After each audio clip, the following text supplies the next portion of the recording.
ನಡೆದಂತಹ breakfast ಮೀಟಿಂಗ್ನ inside ಸ್ಟೋರಿಯನ್ನ ನಿಮ್ ಗಮನಕ್ಕೆ ತರುವಂತಹ ಕೆಲಸವನ್ನ ನಾನು ಮಾಡ್ತಾ ಇದ್ದೆ. ಏನೆಲ್ಲ ಚರ್ಚೆ ಆಯ್ತು, ಏನೆಲ್ಲ ಮಾತುಕತೆ ಆಯ್ತು, ಡಿ.ಕೆ. ಶಿವಕುಮಾರ್ ಏನ್ ಕೇಳಿದ್ರು, ಸಿದ್ದರಾಮಯ್ಯ ಏನ್ ಹೇಳಿದ್ರು, ಅವರಿಬ್ಬರ ಬೆಂಬಲಿಗರ ನಡುವೆ ನಡೀತಾ ಇದ್ದಂತಹ ವಾರ್ ಸೋಷಿಯಲ್ ಮೀಡಿಯಾ ತನಕ ಹೇಗೆ ಎಂಟ್ರಿ ಕೊಡ್ತು, ಇದು ಕಾಂಗ್ರೆಸ್ಗೆ ಅಂದ್ರೆ ಹೈಕಮಾಂಡ್ಗೆ ಹೆಂಗೆ ಇಕ್ಕಟ್ಟಿಗೆ ಸಿಗಾಕಿಸ್ತು.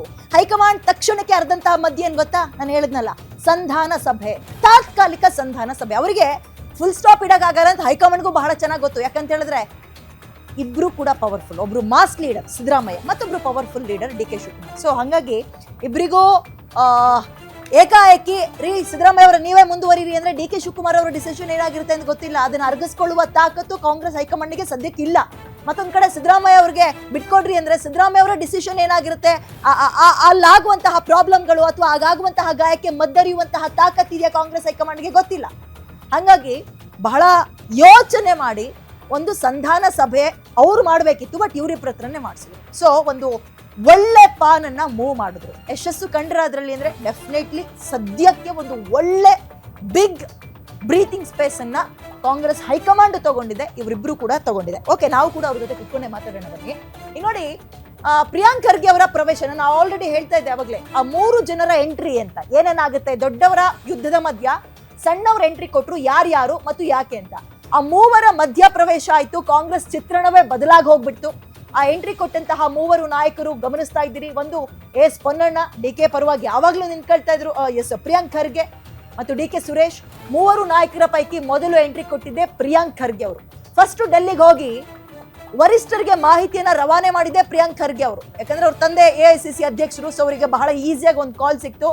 ರಾಜ್ಯದಲ್ಲಿ ಹಿಂಗೆ ರಂಪಾಟ ಆಗ್ತಾ ಇದೆ, ಬೀದಿ ಜಗಳ ಆಗ್ತಾ ಇದೆ, ಆದಷ್ಟು ಬೇಗ ಅದಕ್ಕೊಂದು ಕೊಕ್ಕೆ ಹಾಕ್ಬೇಕು, ನೀವು ಫುಲ್ ಸ್ಟಾಪ್ ಇಡಬೇಕು. ಕೊಕ್ಕೆ ಅಂದ್ರೆ ತಪ್ಪಾಗುತ್ತೆ ಬಹುಶಃ, ಫುಲ್ ಸ್ಟಾಪ್ ಇಡಬೇಕು ಅಂತ. ಅದನ್ನ ಬಹಳ ಒಂದು ಸುಲಭವಾದ ಕಾಲ್ ತಗೊಂಡು ಪ್ರಿಯಾಂಕ್ ಖರ್ಗೆ ಅವ್ರು ಹೋದ್ರು ಡೆಲ್ಲಿಗೆ ಹೋಗೋಕ್ಕಿಂತ ಮುಂಚೆ ಡಿ.ಕೆ. ಮತ್ತು ಸಿದ್ದರಾಮಯ್ಯ ಅವ್ರನ್ನ ಭೇಟಿಯಾಗಿ ಇಬ್ರು ಕೂಡ ಅಂದ್ರೆ ಇಬ್ರನ್ನೂ ಮಾತನಾಡಿಸುವ ಕೆಲಸವನ್ನ ಪ್ರಿಯಾಂಕ್ ಖರ್ಗೆ ಅವ್ರು ಮಾಡಿದ್ರು.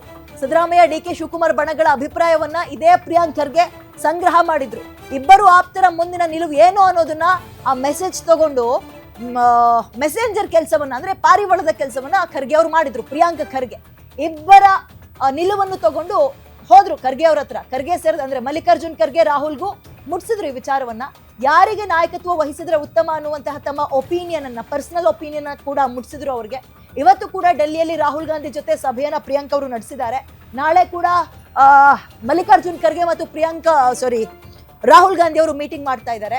ನೋಡಿ, ಏನು ಅಂತ ಹೇಳಿದ್ರೆ ಬಹಳ ಅನುಕೂಲದ ಕೆಲಸ ರಾಜ್ಯದ ರಾಜಕಾರಣದ ಬಗ್ಗೆ ಅಂತಂದ್ರೆ AICC ಅಧ್ಯಕ್ಷರಾಗಿದ್ರಲ್ಲ ಖರ್ಗೆ ಅವರು ನಮ್ಮ ರಾಜ್ಯದವ್ರೆ. ಸೊ ಇಲ್ಲಿನ ಆಳ ಅಗಲ, ಇಲ್ಲಿನ ವಾಸ್ತವ ಚಿತ್ರಣ, ಯಾರ ಬಲ ಹೇಗಿದೆ, ಸ್ಟ್ರೆಂತ್ ಯಾರ ಪರವಾಗಿ ಸ್ವಲ್ಪ ಹೆಚ್ಚಾಗಿದೆ, ಅಂಡ್ ಒಂದು ಚಿಕ್ಕದಾಗಿ ಪಾನ್ ಮೂವ್ ಮಾಡಬೇಕು ಅಂತ ಹೇಳಿದ್ರೆ ಇನ್ನೊಬ್ರನ್ನ ಸಂಭಾಳಿಸೋದಂಗೆ, ಇದೆಲ್ಲವೂ ರಾಹುಲ್ ಗಾಂಧಿ ಅವ್ರಿಗಿಂತ, ಸೋನಿಯಾ ಗಾಂಧಿ ಅವ್ರಿಗಿಂತ ಮಲ್ಲಿಕಾರ್ಜುನ್ ಖರ್ಗೆ ಅವ್ರಿಗೆ ಬಹಳ ಚೆನ್ನಾಗಿ ಗೊತ್ತಿದೆ.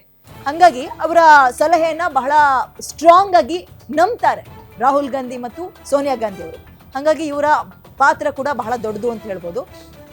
ಇನ್ನೊಂದು, ಪೊನ್ನಣ್ಣ ಅವರ ರಂಗ ಪ್ರವೇಶ ಆಗುತ್ತೆ. ಪ್ರಿಯಾಂಕ್ ಖರ್ಗೆ ಅವ್ರದ್ದು ಇಷ್ಟು ತನಕ ನಾವು ಮಾತಾಡೋದು. ಈಗ ಪೊನ್ನಣ್ಣ ಹೋಗೋಣ. ಒಂದು ಡಿ.ಕೆ. ಸುರೇಶ್, ಇನ್ನೊಬ್ರು ಪೊನ್ನಣ್ಣ, ಮತ್ತೊಂದು ಪ್ರಿಯಾಂಕ್ ಖರ್ಗೆ ಅವರು.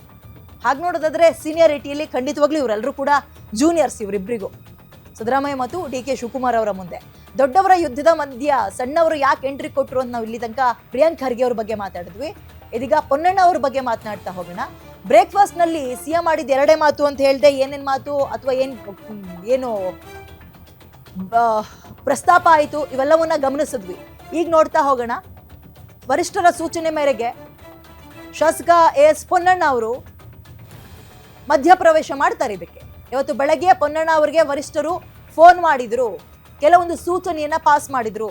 ಬ್ರೇಕ್ಫಾಸ್ಟ್ಗಿಂತ ಮುಂಚೆಯೇ ಕರೆ ಮಾಡಿ ಇಂತಿಂತಹ ಸಂಧಾನ ಮಾಡಬೇಕು ಅಂತ ಕೆಲವೊಂದು ಟಿಪ್ಸ್ ಗಳನ್ನ ಕೊಟ್ಟಿದ್ರಂತೆ. ಪೊನ್ನಣ್ಣ ಅವರ ಮುಖಾಂತರ ಪಾಸ್ ಮಾಡಿದ್ದಾರೆ.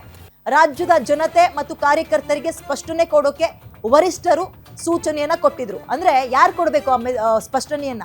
ಇವರಿಬ್ರು ಕೊಡ್ಬೇಕು. ಇವರಿಬ್ರು ಹೆಂಗ್ ಕೊಡ್ತಾರೆ? ಮಾಧ್ಯಮಗಳನ್ನ ಕರೆಸ್ಬೇಕಿತ್ತು, ಕರೆಸಿದ್ರು, ಮಾತಾಡಿದ್ರು. ವರಿಷ್ಠರ ಸಲಹೆ ಅಂತ ಇಬ್ಬರನ್ನು ಬ್ರೇಕ್ಫಾಸ್ಟ್ಗೆ ಕೂರಿಸಿದ್ದೆ ಇದೇ ಪೊನ್ನಣ್ಣ.